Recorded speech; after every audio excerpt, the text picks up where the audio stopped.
During the last 2 days, I've tried to show how Western civilization originated, and that a significant and mighty turning point can be noted in mankind's overall evolution in the 4th Christian century. It was also necessary to point out how Greece gradually developed in the direction of this twilight, so to speak, how, based on quite different impulses, the civilization of Central and Western European culture came about, and how a comprehension of Christianity developed under these influences. To begin with, let us try and refer to the facts under consideration once more from a certain different viewpoint. Christianity originated in the Western Orient from the mystery of Golgotha. Insofar as its specific nature was concerned, Oriental culture certainly was already in decline. The ancient primordial wisdom existed in its last phases in what developed in Asia Minor and Greece as Gnosticism. The Gnosis, after all, was a form of wisdom that combined in the most manifold ways what presented itself to the human being as phenomena of the cosmos and nature. This notwithstanding, in comparison to the directly perceived, instinctive insight into the spiritual world that was the foundation of Oriental development, Gnosticism already had a more, shall we say, intellectual, rational character. The spiritual life that permeated all human perception in the ancient Orient was no longer present. It was actually from the last vestiges of the ancient wisdom that people sought to fit together the philosophical and humanistic view that was then employed as a body of wisdom for understanding the mystery of Golgotha. The substance inherent in the mystery of Golgotha was clothed in the wisdom retained from the Orient in Greece. Now let us consider this wisdom from the point of view of spiritual science. If we view human beings as they devoted themselves, once upon a time, to this wisdom, we find that the main thing in the ancient Orient was that people saw the world with what was active in their astral body, with what they could experience in their soul through their astral body, even though their sentient soul and rational or intellectual soul had already developed. It was the astral body that worked into these soul members and enabled people to actually turn their glance away from the earthly phenomena and to still perceive quite clearly what enters in the spiritual supersensible sphere from the cosmos. As yet, human beings did not have a view of the world based on the ego. Their self expressed itself only dimly. For the human being, the ego was as yet not an actual question. Human beings dwelt in the astral element, and in it they still lived in a certain harmony with the world phenomena surrounding them. In a sense, the really puzzling world for them was the one they beheld with their eyes, the one that ran its course around them. For them, the comprehensible world was the supersensible world of the gods, the world in which the spiritual beings had their existence. Human beings looked across to these spiritual beings, to their actions, their destinies. It was indeed the essential characteristic of the view of the ancient Orient that people's attention was directed toward these spiritual worlds. People wished to comprehend the sensory world on the basis of these spiritual worlds. Today, finding ourselves within our civilization, we take the opposite view. To us, the physical sensory world is given. Proceeding from it, in one way or another, we try to comprehend the spiritual world, if we attempt that at all, if we do not reject doing so, if we do not remain stuck in pure materialism. The material world is seen as given by us. The ancient Orientals saw the spiritual world as given. On the premise of the physical world, we try to discover something with which to comprehend the wondrousness of the phenomena, the purpose of the structure of the organisms, and so on. Based on this physical sensory world, we try to prove to ourselves the existence of the supersensory world. The ancient Orientals tried to comprehend the physical sensory environment on the basis of the superphysical, supersensory world given to them. Out of it they wished to receive light. Indeed, they did receive it, and without it, the physical sensory world was to them only darkness and trepidation. Thus they also experienced what they sensed to be their innermost being as still completely illuminated by the astral body, as having emerged from the spiritual worlds. People then did not say, "I have grown out of earthly life."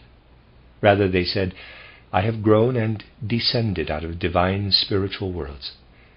And the best I bear within me is the recollection of these divine spiritual worlds." Even Plato, the philosopher, speaks of the fact that the human being has insights, memories of his prenatal life, the life he led prior to descending into the physical material world. The human being certainly viewed his ego as a ray emerging from the light of the supersensible world. For him, the material world, not the supersensory world, was puzzling. This worldview, then, had its offshoots in Greece. The Greeks already experienced themselves within the body, but in it they discovered nothing that could have explained this body to them. They still possessed the traditions of the ancient Orient. They viewed themselves, in a certain sense, as a being that had descended from the spiritual worlds, but that in some ways had already lost the awareness of these spiritual worlds.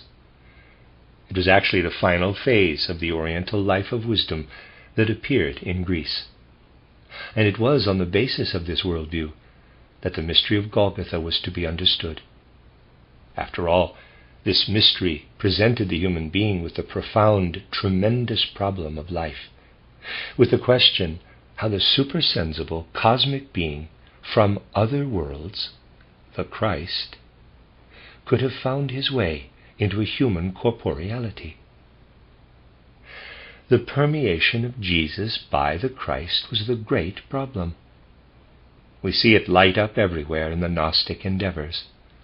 People had no such insight of their own concerning a link between the supersensible aspect of their own nature and the sensory physical element of their being. And because they had no perception of the connection between the soul spiritual and the corporeal physical in reference to themselves, the mystery of Golgotha became an unsolvable problem for the thinking influenced by the Greek worldview.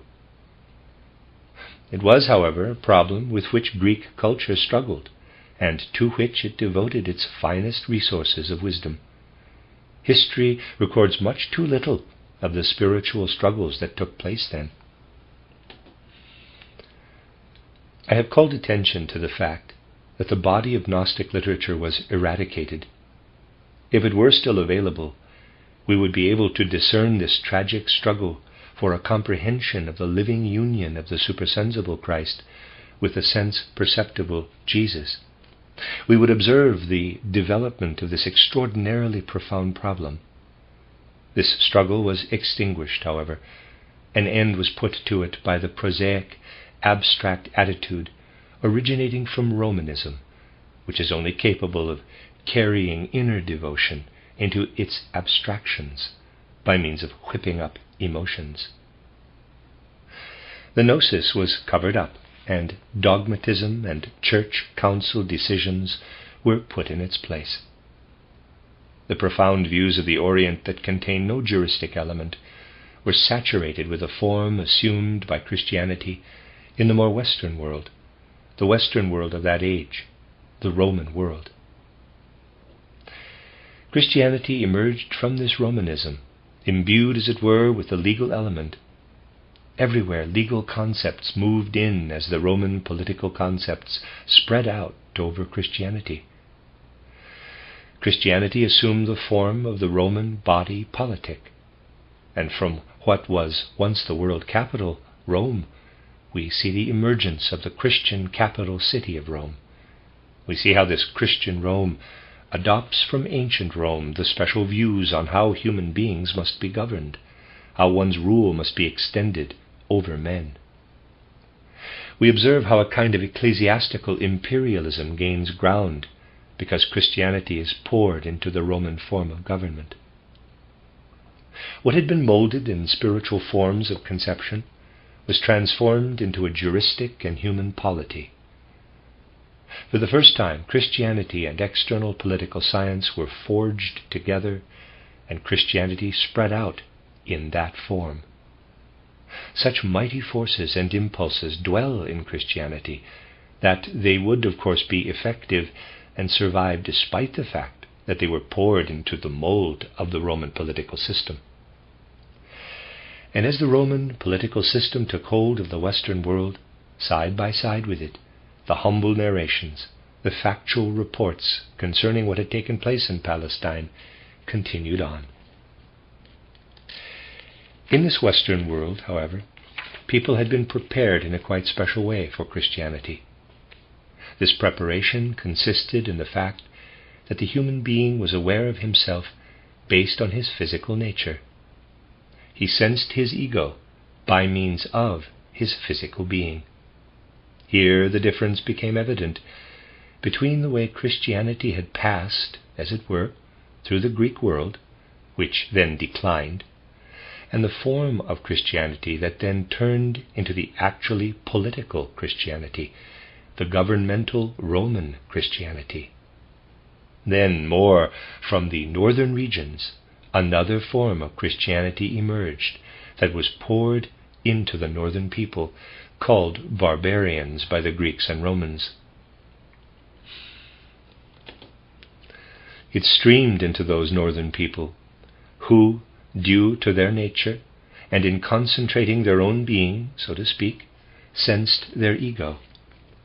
Out of the totality of man in the physical sensory realm, out of the human physical and sensory ego incarnation, they arrived at self-comprehension. Now they also tried to grasp what reached them as a simple story about the events in Palestine. Thus, in this barbarian world, the humble tale of the events in Palestine encountered the ego feeling, I would like to say the blood ego feeling, particularly in the Central and Northern European realm. These two aspects came together. On the premise of this ego comprehension of man, people tried to grasp the simple report of the events in Palestine. They did not wish to comprehend its deeper content. They did not try to permeate it with wisdom. They only tried to draw it into the physical, sensory, human sphere. In the Heliand, we can observe how these tales concerning the events in Palestine appear drawn completely down to the human level, into the world of European people, the ego world. And there's a footnote here, Heliand meaning highland or savior, ancient Saxon poetical gospel work from around AD 830, end of footnote. We see how everything is brought down to the human level. Unlike the way it was in Greece, people later had no ability to penetrate the mystery of Golgotha with wisdom. The urge developed to picture even the activity of Christ Jesus as humble human activity, without looking up into the supersensible, and increasingly to imbue these tales with the merely human element. Furthermore, into this were fitted the Church Council resolutions, spreading out dogmatically from the Roman Christian Empire. Like two worlds that were alien to one another, these two merged. The Christianity that in a sense had Europeanized the report from Palestine, and the Christianity representing the Greek spirit in juristic, Romanized, abstract form. This is what then lived on through the centuries. Only a few individuals could place themselves into this stream in the manner I described yesterday, when I spoke of the sages who developed the conception of the Grail. They pointed out that the impulse of Christianity had indeed once been couched in Oriental wisdom, but that the bearer of this Oriental view, the sacred vessel of the Grail, could be brought to Europe only by means of divine spirits who hovered above the earth, holding on to it. Only then, so they said, a hidden castle was built for it, the castle of the Grail on Mont Salvat. To this was added that a human being could only approach the miracles of the Holy Grail through inaccessible regions. Then these sages did not say that the surrounding impassable region a person has to penetrate in order to reach the miracles of the Grail is 60 miles wide. They put it in a much more esoteric way when they described this path to the Holy Grail. They said, "Oh, these people of Europe cannot reach the Holy Grail, for the path they must take in order to arrive at the Holy Grail takes as long as the path from birth to death. Only when human beings arrive at the portal of death, having tread the path, impassable for Europeans, the path that extends from birth to death, only then will they arrive at the castle of the Grail on Mont Salvat." This was basically the esoteric secret that was conveyed to the pupil.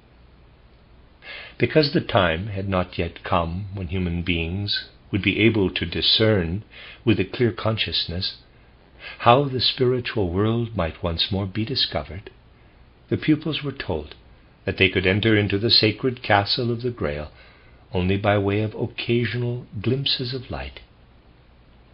In particular, they were given strict injunctions that they had to ask, that the time had come in human development when the human being who does not ask, who does not develop his inner being, and does not seek the impulse of truth on his own, but remains passive, cannot arrive at an experience of his own self.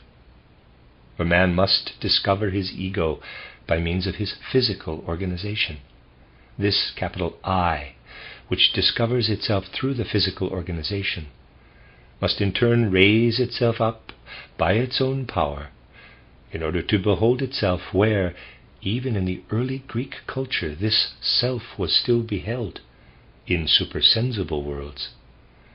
The I must first lift itself up in order to recognize itself as something supersensible.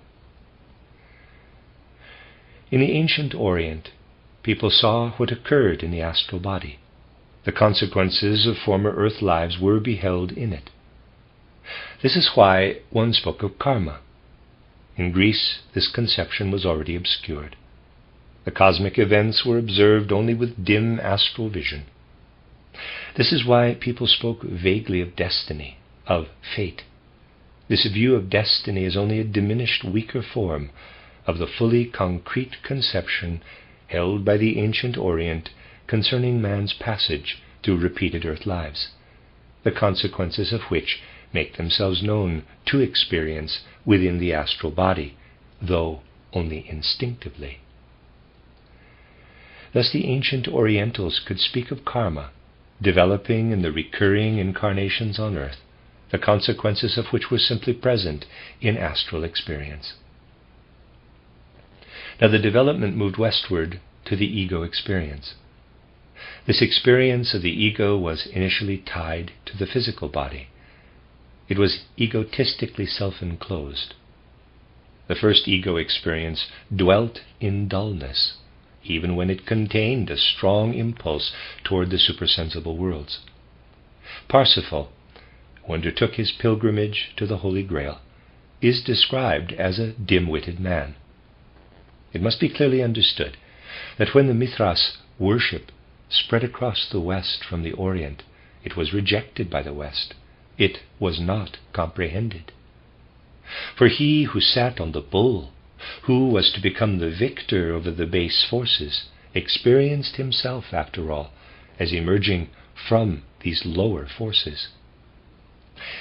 If Western man beheld Mithras riding on the bull, he did not comprehend this being, for this being could not be the one the ego felt and experienced out of its own physical organization.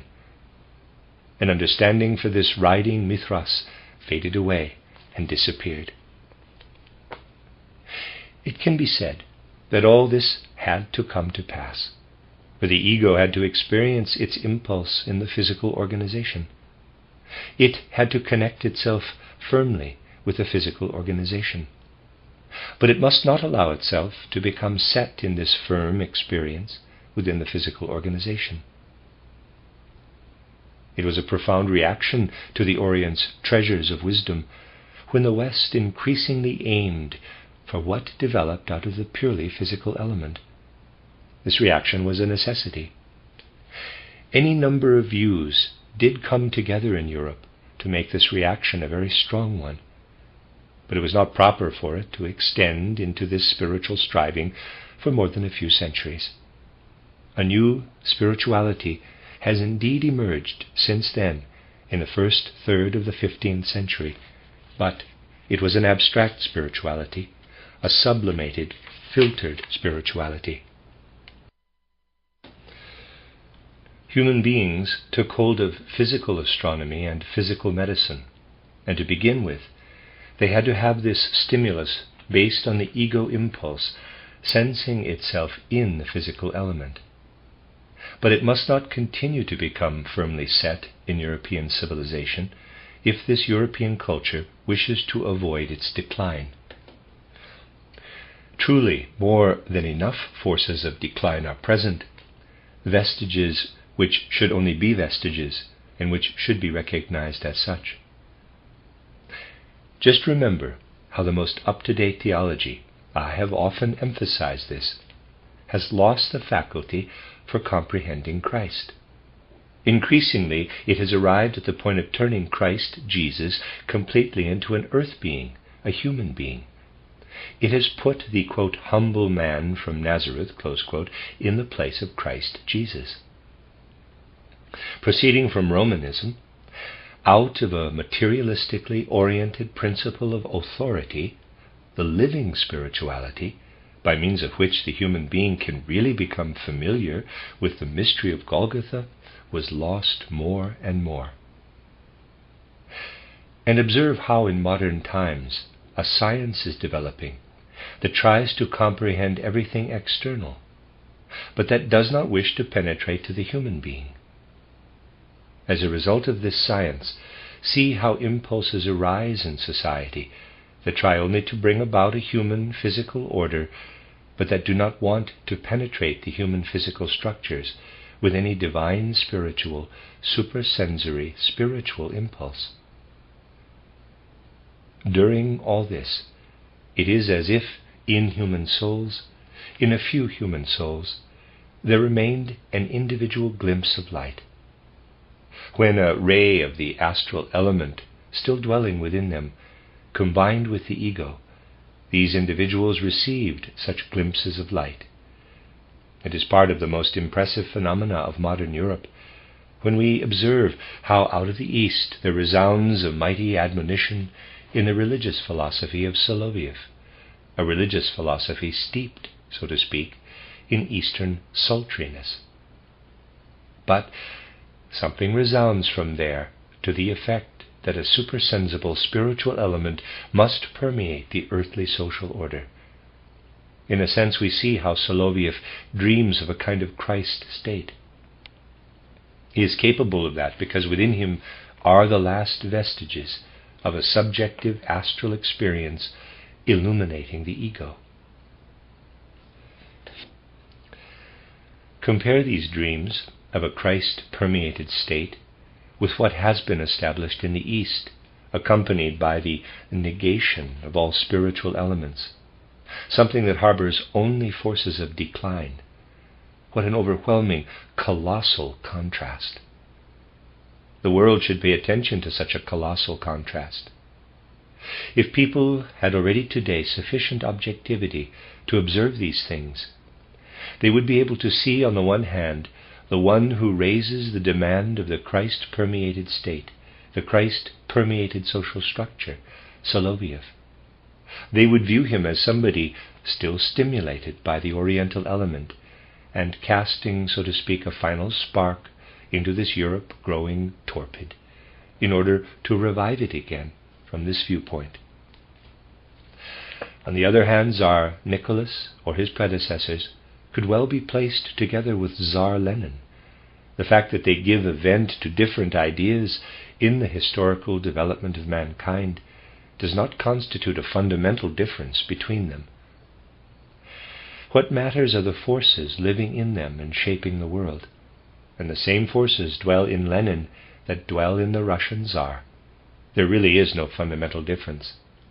It is naturally difficult to find one's way within this melee of forces that extend into European civilization from earlier times. Initially, it is indeed a melee of forces, and a firm direction must be sought. Such a firm direction can be found in no other way than by lifting the ego up to a spiritual comprehension of the world. Through a spiritual comprehension of the world, the Christian impulse must be reborn. What has been striven for in regard to the external world since the first third of the 15th century must be striven for in reference to the totality of the human being. The whole human being has to be understood based on the knowledge of the world. The comprehension of the world must be viewed in harmony with the understanding of humanity. We must understand the earth evolution in phases, in metamorphoses. We have to look at earlier embodiments of our earth, but we must not consider a primordial nebula devoid of human beings. We have to look at Saturn, Sun, and Moon as already permeated with the activity of human beings. We must observe how the present structure of the human being originated from the earlier metamorphoses of the planet Earth, and how the human form in an early phase was likewise active there. We must recognize the human being in the world, and out of this knowledge of man in the world, an understanding of the mystery of Golgotha can well up once again. Human beings must learn to understand why an impassable region surrounds the castle of the Grail, why the path between birth and death is difficult terrain. When they understand why it is difficult, when they grasp that the ego experiences itself based on the physical organization, when they sense how impossible a merely physical astronomy, a merely physical medicine are, then they themselves will clear the paths. Then people will bring something into this hitherto difficult terrain between birth and death that comes into being through their own soul efforts. Out of the substance of the soul and spirit, human beings have to fashion the tools with which to break the ground on the field, the soul field, leading to the castle of the Grail, to the mystery of bread and blood, to the fulfillment of the words, quote, "Do this in remembrance of me," close quote, Luke 22:19. For this remembrance has been forgotten.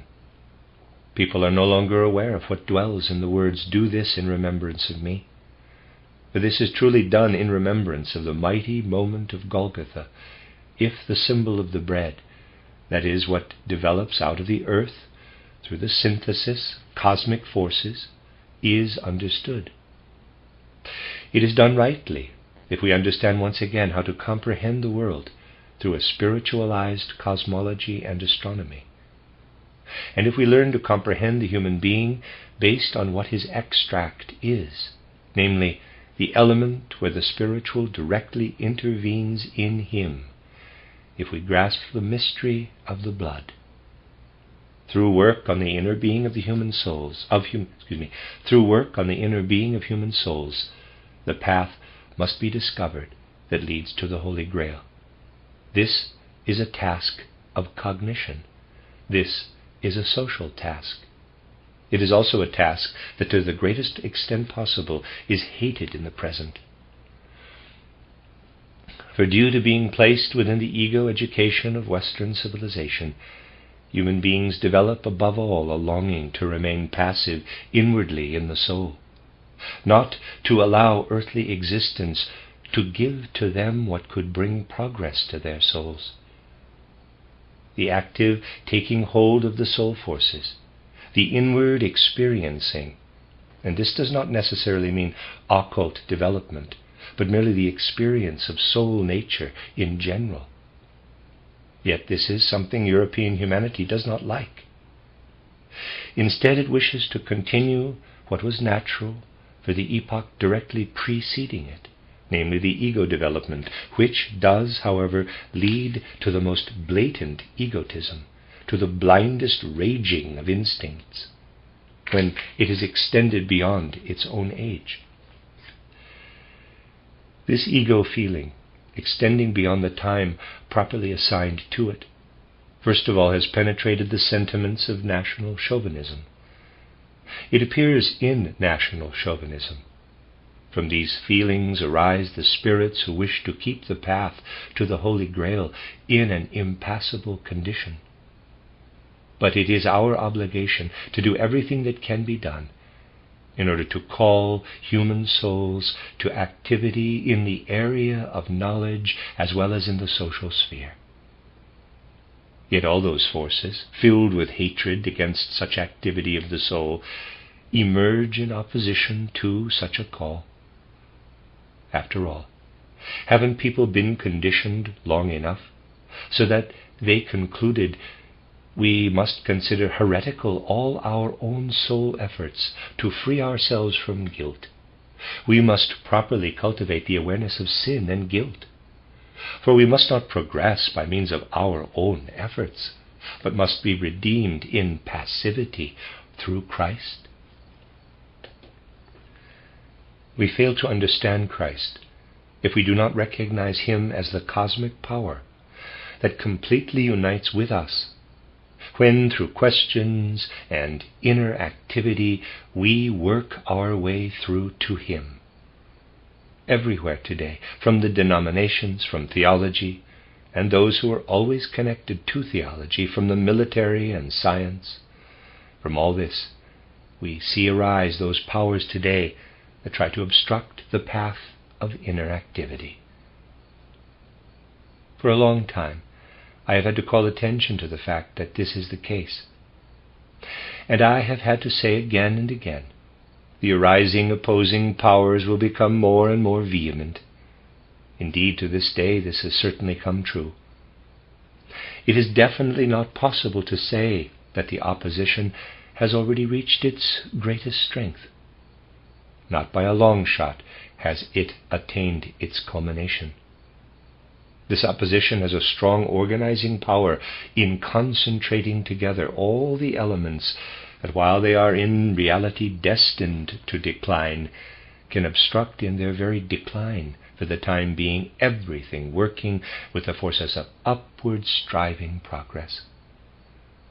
The forces fostering the activity of souls are weak today in comparison to the opposing elements.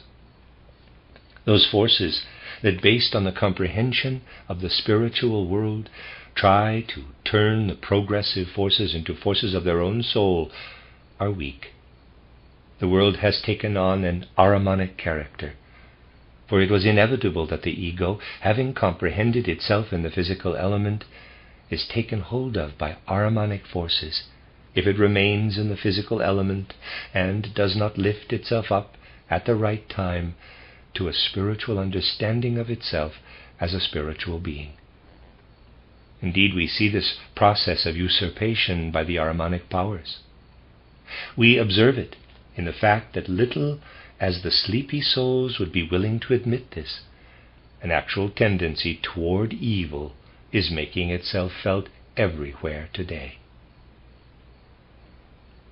An inclination toward evil is clearly noticeable, for example, in the manner opponents fight against anthroposophical spiritual science and everything related to it. From the most questionable sources come the means with which individuals battle today against spiritual science. even individuals who enjoy a prestigious standing in the world in scientific or theological circles. The truth is not what people are concerned with. It is only a matter of what slander suits these individuals best and what they like better. It is truly a matter of humanity being strongly possessed by the forces of evil, by a love for evil.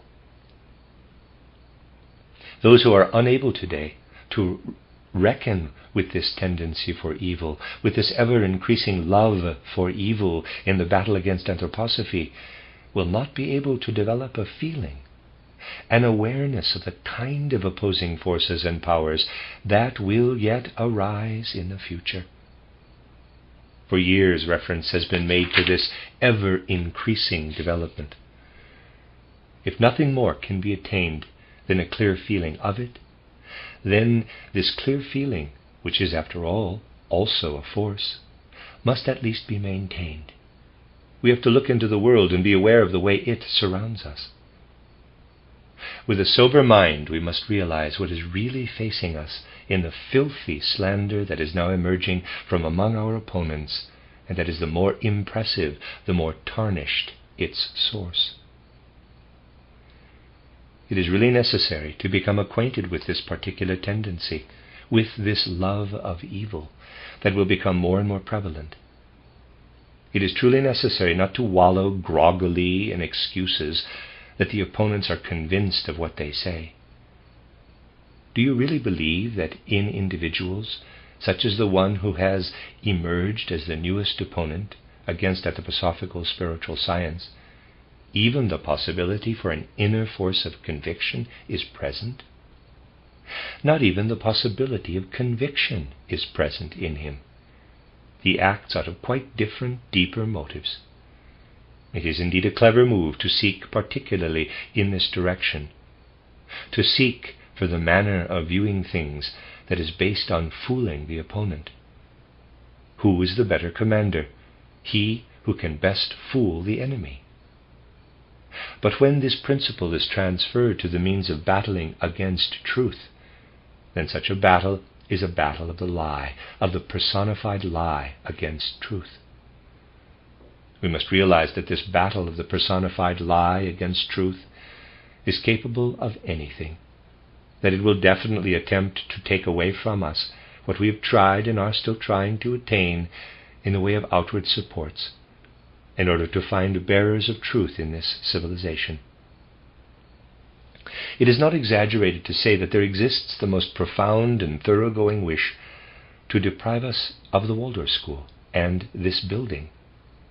And if we pay no attention to this, if we do not even develop in us a feeling concerning the ways and means of this opposition, then we remain sleeping souls. Then we do not take hold with inner alertness of what is trying to pour forth out of anthroposophical spiritual science.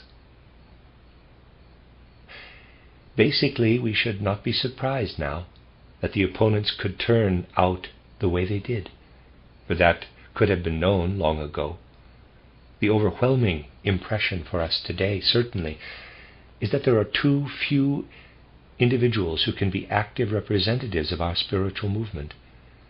It is generally still easier to be effective among human beings by means of force, control, and injustice than by means of freedom.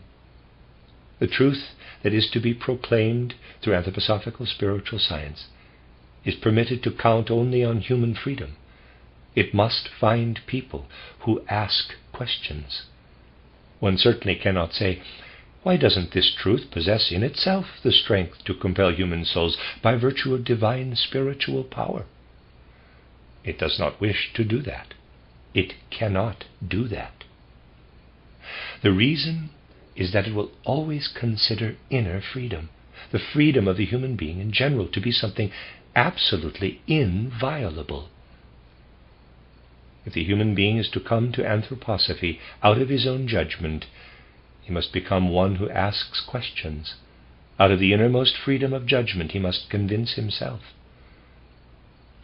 The word of spiritual truth will be spoken to him. Convincing himself of it is something he must do on his own. If he wishes to cooperate and be active in society, he must do so out of the innermost impulse of his heart. Those who belong in the truest sense of the word to anthroposophical spiritual science must become people who ask questions. What do we encounter on the side of the opposition? Do not believe that only those who band together who are in some way one-sided in any way, do not believe that only those who band together who are in some one-sided way in any one creed. No, in a Catholic church in Stuttgart, a sermon tells its listeners, "Go to the lecture by Herr von Gleich. There you can invigorate your Catholic souls and can vanquish the opponents of your Catholic souls." And these Catholic souls go there. The Catholic, General von Gleich, gives a lecture and concludes with a song by Martin Luther. A fine union of one side and the other. The opponents organize as one. It certainly matters not if they agree in any way in their faith, their convictions. For us, what matters is the strength to stand firmly on the ground of what we recognize as right. Yes, nothing will be left undone to undermine this ground. Of this you can be sure. I had to bring this up one more time, particularly in connection with the considerations concerning the course taken by European civilization. For it is necessary that at least the intention develops to place oneself firmly on the ground we must recognize as the right one. It is also necessary that among ourselves we do not give ourselves up to the popular illusions concerning the various oppositions. Their aim is to undermine the ground we stand on. It is up to us to work as much as is humanly possible. And then, if the ground under us should become undermined, and we do slide down into the chasm, our efforts will nevertheless have been such that they will find their spiritual path through the world. For what appears now are the last convulsions of a dying world.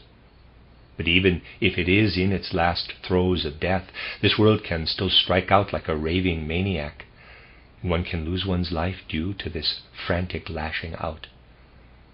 This is why we must at least recognize what kind of impulses give rise to this mad lashing out.